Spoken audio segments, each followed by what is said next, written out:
William and Kate wave goodbye to Belize. Duke and Duchess of Cambridge board flight to Jamaica as they prepare to face more anti-royal protests during two-day visit on their tour of the Caribbean.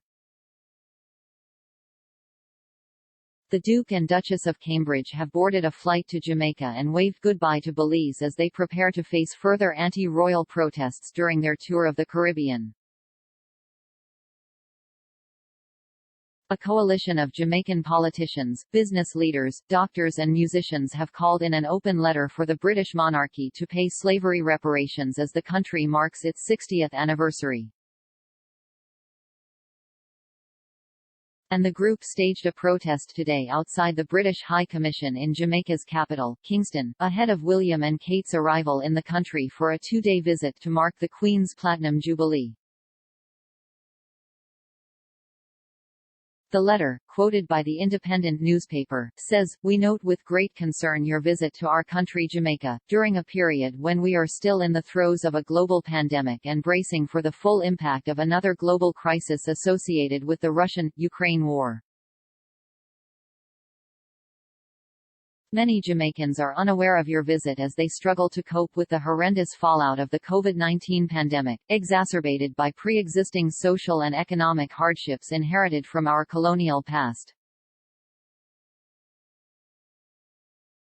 We also note that your visit is part of the celebrations to mark the 70th anniversary Platinum Jubilee of the coronation of your grandmother, and the 60th anniversary of Jamaica's independence. We see no reason to celebrate 70 years of the ascension of your grandmother to the British throne because we believe her leadership, and that of her predecessors, have perpetuated the greatest human rights tragedy in the history of humankind." Also today, dancehall musician Beanie Man, real name Anthony Moses Davis, said Jamaicans do not want Prince William to visit because they are still controlled by the British and the royals are not doing anything for us. The Jamaican artist told ITV's Good Morning Britain, "We are just here, controlled by the British, ruled by the British law. When you go in the court, it's all about the Queen and the Queen serve and the Queen this and that. But what are they doing for Jamaica? They're not doing anything for us. If Harry was coming, people would react different. People are going to meet Harry, but William. We don't want to see that." Kate and William will arrive in Jamaica today on what is the next stop on their 8-day tour of the Caribbean, and receive an official welcome into the country. They will then travel to King's House for a meeting with the Governor-General of Jamaica Sir Patrick Linton Allen and later celebrate the sporting and musical heritage of Jamaica. The Cambridges will stay in Jamaica until Thursday when they depart for the Bahamas. Opposition in Jamaica comes after the couple's tour began in controversial circumstances in Belize.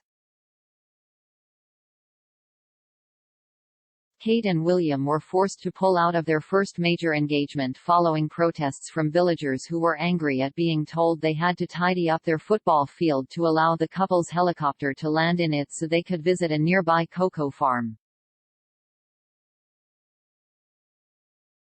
They accused the visit of perpetuating colonialism. The engagement was replaced with a visit to a chocolate producer before the royals traveled to the cultural center of the Garifuna community in Hopkins. The demonstrators are involved in a long-running row with state officials over what they say was communal land taken from them during the British colonial era, which has now been bought by a conservation charity that William is patron of. It comes as William said yesterday that the vigilance needed to safeguard democracy was being tested in Ukraine as he reiterated his pledge to stand with them in solidarity. The Duke's words of support came as his tour of Belize with the Duchess drew to a close, and he quoted from the Queen's 1994 address to the country's parliament, which highlighted how individuals needed to work together to safeguard freedoms. And in a lighter moment, the Duke revealed his son Prince George keeps up with his parents' international trips by sticking pins in a map. Speaking in the shadow of the Maya ruins at Cajal Pec, near San Ignacio, at a reception hosted by the Governor-General Froya Salam, William quoted from the Queen's 1994 speech. He told the guests, "She said, I am proud to associate myself with your determination that social justice and personal freedom should flourish under the rule of law. It is always dangerous, however, to be complacent and to assume that democratic values will look after themselves. Vigilance in protecting them is needed." In his speech delivered in the early hours, he added, Her Majesty went on to say that most of all, democracy is safeguarded by teamwork, the individual wills of all citizens, each pulling together towards the same objective. Sadly, elsewhere in the world, that vigilance is being tested today in Ukraine. Belize has joined many others in condemning the invasion and standing up for the principles of international law, peace and security. Today we think of those struggling in Ukraine and we stand with them in solidarity. William, the Prince of Wales and the Duchess of Cornwall have all spoken out in support of Ukraine in recent weeks, as the country battles Russian forces after President Vladimir Putin's troops invaded the country almost 4 weeks ago.